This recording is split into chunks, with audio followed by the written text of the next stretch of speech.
On the 21st of November, we are going to get our season recap moment.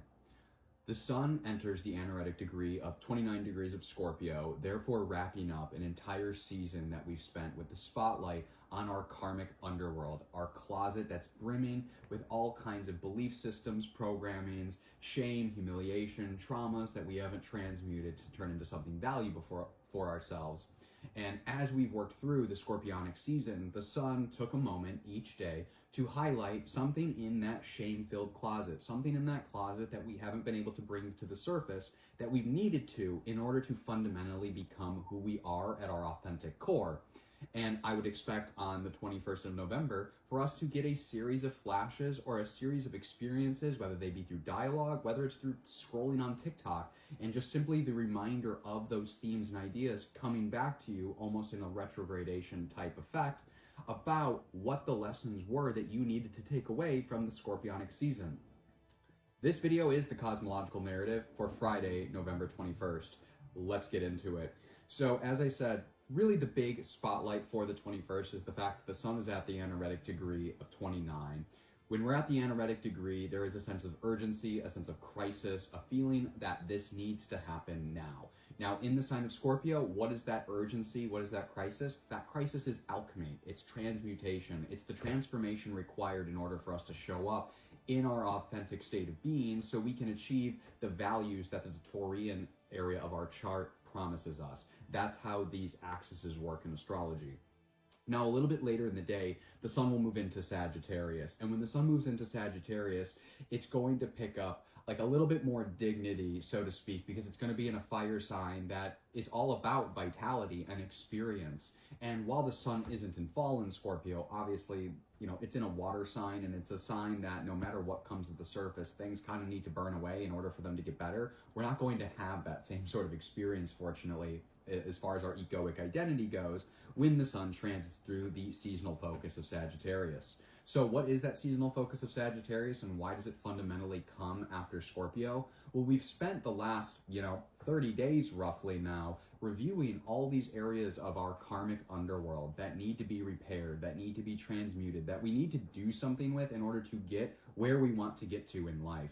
And essentially, we're basically like in this stage, we really see this because there's some other aspects that are happening at the same time. We have a continuity on the 21st of Uranus retrograde in his fall of Taurus, making an opposition to the sun at that Anaretic degree. So it's essentially, as I had said yesterday, we have that continuity today. We're being enticed. Are we going to step into the unknown? Are we going to step towards our spiritual alignment and where spirit, where the creator, where the gods are leading us? Or are we going to step back into our own comfort zone, not really take the possibility, not really take the opportunity to alchemize something that could be turned into a value for us in life? Now, when the sun moves into Sagittarius and it leaves that energy of the transformative quality of Scorpio, the sun really suddenly wants to experience the world. And what do we really get out of this? What story is just the sun telling alone in a vacuum?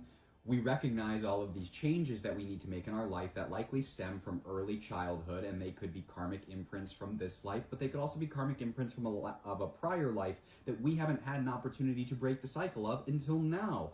And now we realize as we step forward into this unknown, this new state of being, this new person that we are becoming over the Scorpionic season, we realize that we fundamentally have been missing out on experiences to understand the world better. We are missing out on experiences that will tangibly add to our philosophical experience of this human reality, and that is Sagittarius. That's why Sagittarian qualities tend to be associated with freedom, optimism, liberation, impulsiveness, recklessness, like a lack of commitment. It's because there are so much to see in the world, so much to experience. Why would you want to tie yourself down to any one thing, any one idea, any one experience? And that's what the sun enters as a quality of energy when it moves into Sagittarius. Now, before that sun moves into Sagittarius, we're going to get a moment, a really, really profound moment here, where the sun is going to make a perfect aspect trine to Neptune retrograde in Pisces. So the sun in Scorpio is going to be in the superior position trine. So essentially, what does that suggest? That suggests that whatever Neptune in retrograde in Pisces is bringing to the surface, which if you have not been following along or you need a reminder, Neptune has been showing us who our spirit is, who our soul is. because a lot of times when people first enter spirituality or the astrological space, they don't understand that we are both animal and God. There is the meat suit, for a lack of better words, that when it operates in its own agency, it is an animal. It has very little self-control, it has very little discipline, it has impulses of the flesh, as we call it. We have a tendency to be self-destructive, reckless, we don't think about things, we don't strategize things. I like to give one of the strongest comparisons of the human body running on its own agency to be sexual recklessness and sexual impulsiveness. It's sort of like that animal quality where our only impetus is to breed and continue the lineage, and there's no real like spiritual fulfillment that comes out of that. It's very like primal and biological. And then we have this other part of us, that's the God part of us, that is the soul part of us. It's our essence that emanates from the Creator, and often as a fractal of the gods, because everything in this reality is of the gods.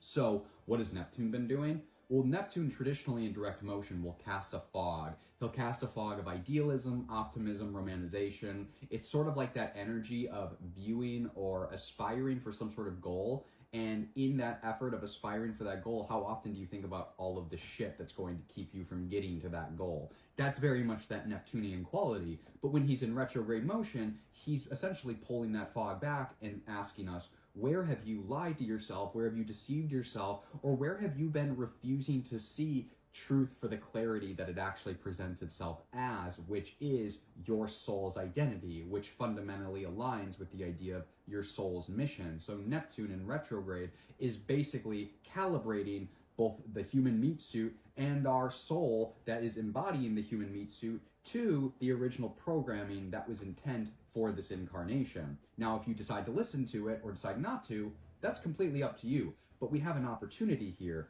And with the sun in the superior position, this suggests that we're getting one big flash on that last moment of Scorpio where we know we need to transform, we know we need to alchemize, we know we need to move into a greater sense of being in order for us to spiritually align and spiritually evolve.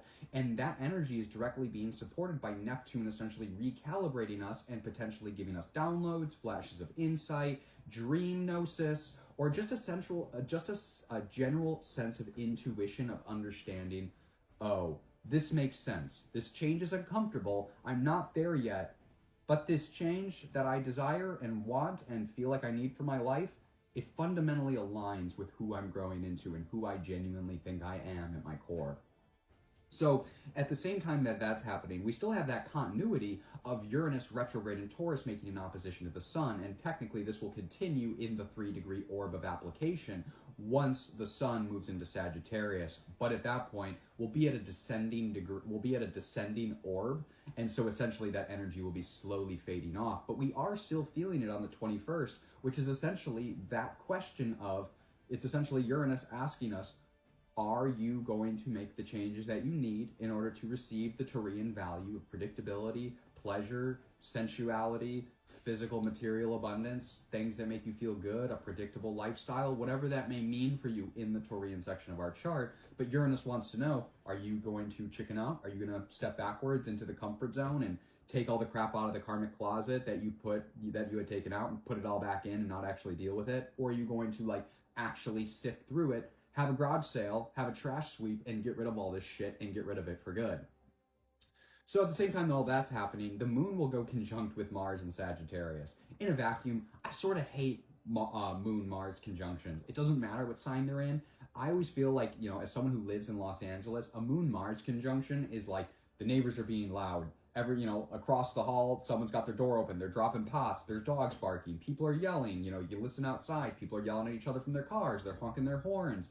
It's essentially like our emotional body gets this toxic masculine drive in its worst, manifestation, which makes people kind of aggressive. And then you put it in a sign like Sagittarius, which on the shadow end is known for impulsivity and recklessness. This is like a road rage aspect waiting to happen. So on the 21st, be a little cautious about how you're feeling. You might feel like you really need to speak your mind and speak what you're feeling as if it's going to advance your Sagittarian goals, experiencing tangible philosophical experiences that allow you to gain a greater sense of the world. But we might feel a little stifled, and that's what could be a manifestation of this moon conjunct Mars, is the feeling of I need to go forward, but there's nowhere to go. Now, at the same time, Mercury, he's still moving in that retrograde motion in Scorpio, and he's coming out of that inferior cazimi with the sun. He's moving past that connection with the moon, and he's coming smack dab into the heart of Dark Moon Lilith. Now, Dark Moon Lilith, it's not going to illuminate the Mercury retrograde like the sun. However, as I taught in my class yesterday, and I would still tell you now, even though Dark Moon Lilith has no illumination to it, the fact that Mercury is retrograding still, had already come into connection with Lilith once and now is going to come back into connection again. This is almost like a Mercury inferior conjunction light. You know, like it's not going to be as epiphanatic as like lightning strike light bulb as that Mercury inferior cazimi moment that we would have had like, you know, yesterday or today, the 19th or the 20th, but it's going to be a moment where we are really intrinsically connected with how we are misdirecting our energy in the Scorpionic area of our chart, and how misdirecting that energy is preventing us from changing and moving forward and making the necessary transformations that the Uranus opposing the sun is actually creating the impetus of like, and the desire for us to step forward or step back. So on the 21st, it's going to be, like I said, a real big review day where we're either going to take that leap forward and leap into the Sagittarian energy of our life, where we realize there's transformation that needs to take place. It's not always going to be comfortable, but it's going to allow us to expand our philosophical horizons in this world. Again, whether or not, wherever Sagittarius is in your chart. And then the trine to Neptune suggests that we are going to be supported by a recalibration of our soul's energy, understanding what we came here to do and what we came to get done. We're going to have a desire to have those experiences. So if you're leaning more towards chickening out, I would say do not lean into that energy. The moon will actually push us in an energy of wanting to step forward, which could give people that frustrated, impulsive, reckless kind of energy, because then you don't really know what your own boundaries and limits are. And this is why we need to be careful, and this might actually directly connect with the Dark Moon Lilith energy in Scorpio. We might be misdirecting our energy and thinking that we need to like go have all these experiences, which could be manifest with the moon conjunct Mars, and that Mercury retrograde might bring something into our awareness that makes us realize I don't actually have to like continue to push my boundaries in order to be in alignment. I don't have to continue to stretch myself thin and have all of these physical experiences in order to grow, in order to transform. Now, if you enjoy these astrological and spiritual narratives, I encourage you to check out my astrological and spiritual divination-based workshop, Consciousness Conjunctions and Conversations. We get together every Wednesday at 6:30 p.m. Pacific, rain or shine. It's limited to 10 seats per week. It's completely free. We go over the last week's energy transits and the following week's energy transits, and I teach you how to delineate where these things are taking place in your spiritual journey. We do the astrological forecast. Every couple weeks, we focus on the new moon and the full moon. We talk about rituals, rites, things you can do with the moon magic, how to set intentions properly under certain moons, etc., etc. So if you're interested, please check that out. There's a link in my bio. You can sign up for your seat in the class, which you'll get emailed a link to the Zoom. Now, the second thing is, if you're interested in booking a reading with me, you can book readings with me via TikTok, Instagram, or the link tree in my bio. I have menus posted on all of them. And if you are currently suffering from the downturn in the economy in the good old United States of America, then do not fret. I have hardship and financial pricing available. Just shoot me a DM. Let me know what your situation is. We'll coordinate. We'll work something out that works for both of us. So until I see you in my DMs for a reading, until I see you signed up for Consciousness Conjunctions and Conversations, I will see you tomorrow on the 22nd for the Cosmological narrative for Saturday and Sunday, what is it going to be? The 22nd and the 23rd. Had to look for a second. Y'all have a wonderful, productive Thursday. I'll catch you on the flip.